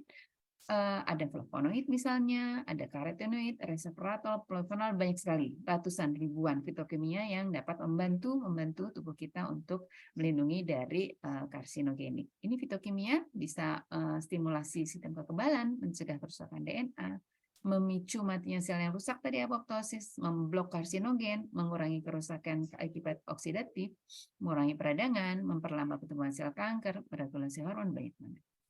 Nah, tetapi yang penting adalah mencukupi kebutuhan zat gizi. Tadi ada pertanyaan tentang kalau makan apa menjadi apakah bisa terhindar dari kanker tertentu, sama aja ya. Jadi kita harus cukup, nggak boleh kekurangan, nggak boleh kelebihan. Kelebihan dapat berisiko kanker. Dr. Vivi tadi menyampaikan jangan sampai juga kita makan herbal yang mengganggu pengobatan pada waktu kanker. Herbal termasuknya dalam fitokimia kebanyakan. Nah, dia juga bereaksi terhadap obat-obatan, dia juga dapat kebanyakan dan mengakibatkan tubuh kita menjadi mengalami hal yang berbeda. dan itu juga perlu sangat diperhatikan. Jadi yang gampang adalah makanan buah. Kalau sebanyak mungkin yang dapat dimakan nih. Jadi kalau misalnya kulit bisa dimakan apel mungkin ya. Kalau jeruk biasanya kita nggak makan, kecuali ada jeruk yang dibersihkan kemudian dibuat makanan dari kulit jeruk. Kemudian rami jeruk yang putih-putih, kulit ari, daging buahnya dan bijinya kalau bisa dimakan, dimakan. Karena di sanalah banyak zat-zat yang bisa membantu melindungi sel-sel kita. Kalau perlu disaring, kalau perlu di jus, tapi jangan disaring. Jadi di blender ya. Tapi tanpa gula. Gula yang tinggi juga menyebabkan masalah berisiko menjadi kanker. Bukan hanya makanan, tapi juga kita butuh aktivitas. Karena si metabolisme kita akan lebih normal dengan aktivitas. Paling tidak 30 menit setiap hari. Ayo, habis ini jam 5 sebelum buka puasa, kita olahraga dulu. Dan yang lain penyebab kanker selain makanan adalah stop merokok tentu saja ya. Kemudian be smart katanya, be smart terhadap sinar matahari. Tadi kita butuh sinar matahari untuk mengaktifkan vitamin D, tapi juga kita perlu hati-hati karena kebanyakan sinar matahari, kalau kebanyakan maksudnya sinar matahari sampai bisa mengakibatkan radiasi juga yang mengakibatkan kanker, terutama kanker kulit. Kurangi garam, kurangi gula, stop alkohol. Ini sebenarnya dilarang oleh agama-agama begitu ya, stop alkohol, tetapi tetap aja kita temukan di mana-mana banyak yang masih minum alkohol. Jadi tetap stop alkohol. Ada beberapa juga lembaga yang memudahkan kita untuk mana yang perlu kita banyakin, buah-buahan, sayur-sayuran, kemudian legumes, kacang-kacangan, kemudian whole grains ya, jadi jenis-jenis whole grain tadi, tapi jangan terlalu banyak meat, daging-dagingan yang diproses, terus kebanyakan cara memasak yang terlalu lama, juga pemanis, kemudian tentu saja alkohol. Jadi gampangnya makanlah sumber alami, jangan konsumsi suplemen untuk pencegahan. Kenapa? Karena sumber alami itu dia punya komponen lain selain yang kita arah ya. Jadi misalnya kita mengarah vitamin nih di sayur-sayuran, tapi di sayuran juga ada serat. Jadi beberapa zat dari dalam sayuran itu secara alami dibuang juga, diikat juga oleh di sayur-sayuran itu tersebut, sehingga sebagian dibuang. Jadi rata-rata kalau kita makan dari makanan kita nggak akan kebanyakan. Tapi kalau dari suplemen kayak dipaksa tubuh kita untuk menerima sebanyak apa yang kita diberinya.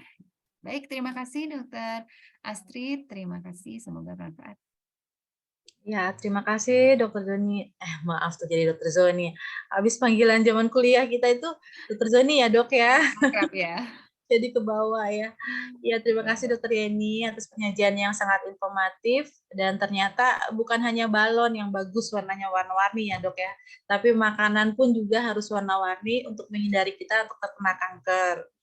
Oke, akhirnya kita sampai kepada acara tanya-jawab. Sepertinya sudah ada beberapa pertanyaan yang dijawab langsung oleh para finalis di kolom Q&A. Tapi saya sebelumnya mohon maaf, ini karena keterbatasan waktu, jadi saya hanya akan membacakan masing-masing finalis satu pertanyaan yang akan dijawab secara live. Dan apabila ada yang masih belum sempat terjawab, mungkin bisa langsung menghubungi para finalis ini seperti Dr. Siti Salima dan Dr. Yohana di RSAS, kemudian Dr. Vivi di Rumah Sakit Santosa, dan Dr. Yeni di Hermina atau di Prodia ya dok ya. Oke, kita mulai pada sesi pertanyaannya. Ini pertanyaan untuk Dr. Salima. Untuk finalis pertama, nah, dari Ibu Ois Trisnawati, pertanyaannya, mohon izin bertanya kepada Dr. Ima, apabila sudah vaksin HPV, apakah tetap harus melakukan pap smear secara rutin 1 tahun sekali? Dan untuk vaksin HPV, apakah perlu diulang setiap 5 tahun sekali? Terima kasih. Silakan Dr. Ima untuk langsung dijawab. Ya, terima kasih Dokter Astrid. Ya, pada yang sudah melakukan vaksin, sebenarnya tetap harus dilakukan deteksi dini, yaitu pencegahan sekundernya. Karena kita ketahui bahwa vaksin HPV yang ada adalah quadrivalent. Quadrivalent itu dia mencakup 2 high risk, 2 low risk tipenya. Jadi yang tercover untuk tipe high risk hanya 2 tipe. Sedangkan penyebab kanker serviks itu ada 15 tipe.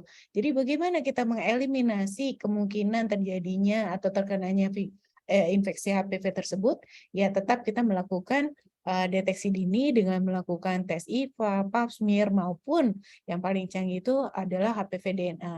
Dikatakan 1 tahun sekali boleh, atau kalau misalnya untuk Pap smear ini kita metodenya 2 tahun sekali kalau dia memang pengambilannya dengan akurat. Kalau IVA tes 1 tahun sekali, sedangkan dengan pemeriksaan HPV DNA ini dikatakan kalau kita pemeriksaannya adalah yang genotyping adalah pemeriksaan tipe HPV-nya, kalau dikatakan negatif bisa 3-5 tahun sekali.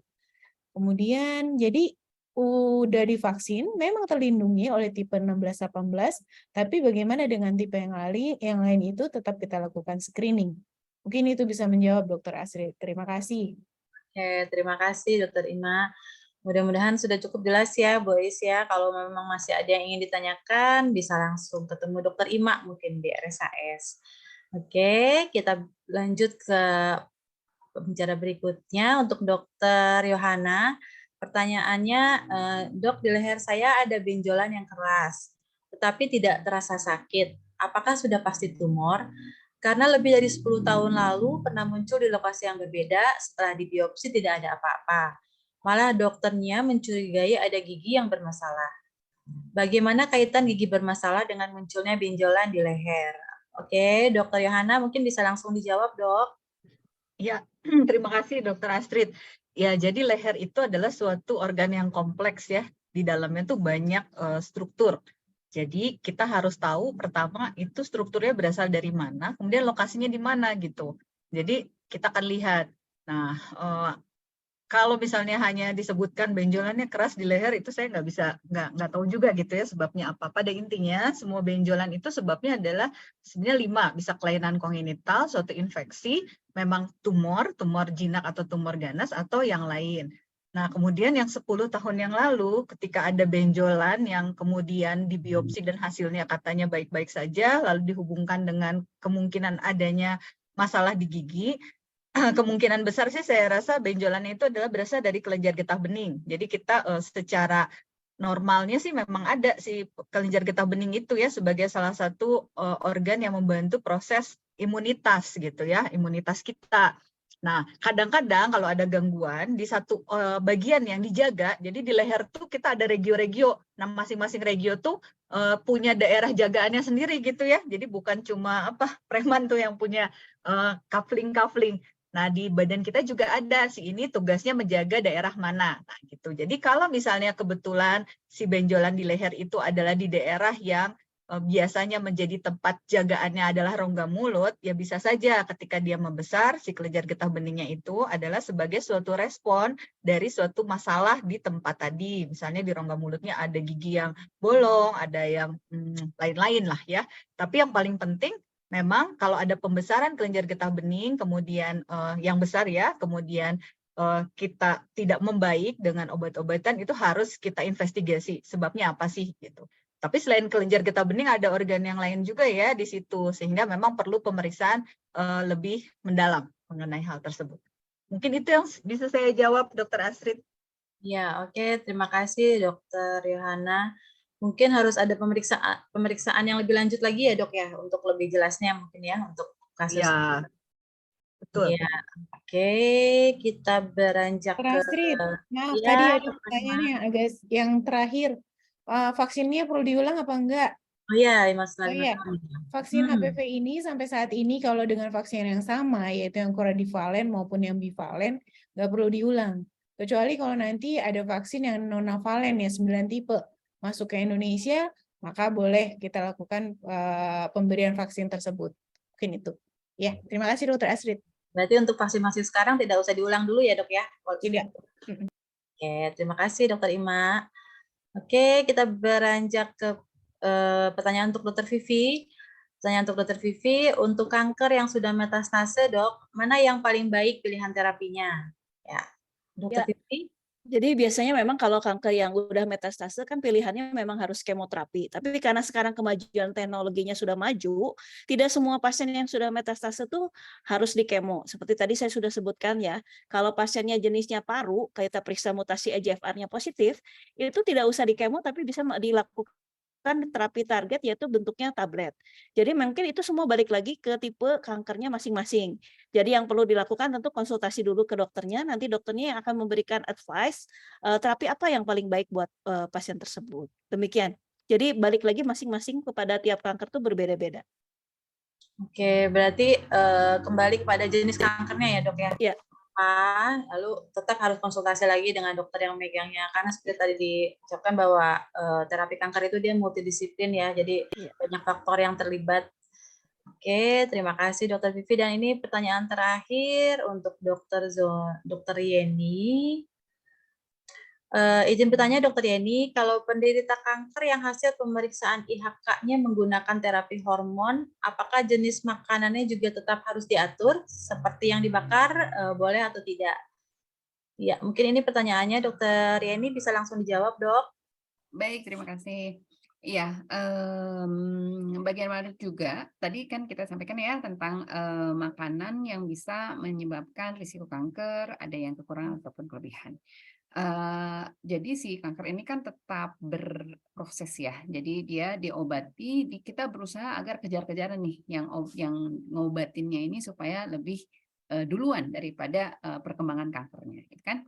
Jadi sama aja, meskipun sudah sedang diobati, begitu sudah diobati, malah justru harus hati-hati terhadap makanan-makanan yang berisiko mengakibatkan kanker atau kurang makanan yang itu tadi, kalau kekurangan makanan tersebut kita malah mengakibatkan kanker. Jadi sama aja, tetap aja harus makan makanan yang perlu agar dapat terhindar dari kanker tulangan.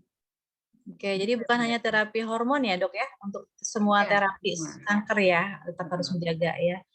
Dan memang itu yang mitos kalau ada yang dibakar-bakar itu katanya memang bisa mengakibatkan kanker, itu betul nggak ya dok? Ada enggak mitos, betul. Ada beberapa penelitian. Jadi kalau kita mau menghindari yang hitam-hitamnya ya jangan dimakan ya, karena di sana ada hidrokarbon dan sebagainya yang dia dapat memicu perubahan DNA yang mengakibatkan kanker.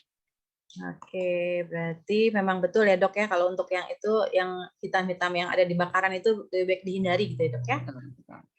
Oke, sepertinya setiap pembicara sudah menjawab. Ya, hadirin sekalian, demikianlah acara webinar kali ini yang membahas mengenai kanker pada wanita. Dan saya mengucapkan banyak terima kasih kepada para pemberi materi dan seluruh peserta webinar dan parameter yang telah berpartisipasi sampai terlaksananya webinar kali ini. Akhir kata, saya selaku moderator mengucapkan mohon maaf atas segala kekurangan selama berlakunya webinar. Kemudian semoga kita dapat kembali bertemu pada acara webinar lainnya, dan saya kembalikan acara ini kepada MC. Terima kasih. Wabillahi taufiq wa hidayah. Wassalamualaikum warahmatullahi wabarakatuh. Waalaikumsalam warahmatullahi wabarakatuh. Terima kasih Dr. Astrid yang sudah memoderatori webinar ini. Luar biasa menarik ya. Alhamdulillah, amin. Demikian tadi sudah kita sama-sama ikuti webinar tentang kanker pada wanita. Mungkin kami juga harus minta maaf bila beberapa pertanyaan belum sempat terjawab. Kalau misalnya ada teman yang jadi kontak dari peserta, boleh dititipkan mungkin pertanyaannya ya dokter sekalian ya para narasumber. Pokoknya dengan pertemuan yang penuh keberkahan ini mudah-mudahan kita semua tercerahkan. Apalagi menunggu maghrib ya, mau buka puasa. Yang diharapkan kita semua mudah-mudahan tidak ada lagi keraguan dalam menghadapi orang sekitar kita kalau ada yang terkena kanker, dan untuk bisa memberikan motivasi ya serta arahan yang benar bagaimana sih agar tetap bisa survive. Oke, teman-teman peserta webinar, kami ucapkan terima kasih atas kehadirannya, sudah tetap standby di ruang Zoom ini. Semoga ilmunya bermanfaat, dan terima kasih juga buat teman-teman narasumber yang luar biasa ya Allah, cantik-cantik ya, udah lama nggak ketemu, udah bisa menyempatkan di tengah-tengah kesibukan. Bahkan tadi aja yang Pak Ketua masih di ruang OKA ya, pakai baju OKA. Dr. Vivi juga masih dalam baju on duty-nya. Terima kasih Dr. Astrid udah jadi moderator, lalu Bapak Ketua Reuni Dr. Ardana, Dr. Anom ya, saya jadi kagok kalau manggil Dr. Ardana. Lalu seluruh teman-teman FK Unpad 93, Kalian semua luar biasa.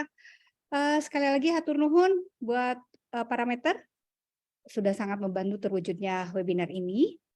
Sebelum ditutup, izinkan saya berpantun ya. Kalau saya sudah selesai kalimat 1-3, timpali dengan cakep ya, teman-teman, terutama yang panelis. Lalu kalimat keempat timpali dengan amin ya. Berarti unmute ya. Hai. Pucuk daun menghiasi taman. Cakep. Menanam duren di Jalan Beraga. Cakep. 20 tahun kita berteman. Cakep. Memang selalu keren FK Unpad 93. Mantap. Oke, sekian dulu dari Terima kami. kasih. Hatur nuhun semuanya. Terima kasih. Noni, kasih. Ima, Vivi, aduh nice to meet you. Thank you so much. Mudah-mudahan bermanfaat ya. Selamat menyiapkan buat tajil. Selamat berbuka. terima kasih. Bye. Foto ya, foto ya. Hermin agak naik Belum foto, yuk dagunya foto. kelihatan. Nah, gitu. Ayo foto.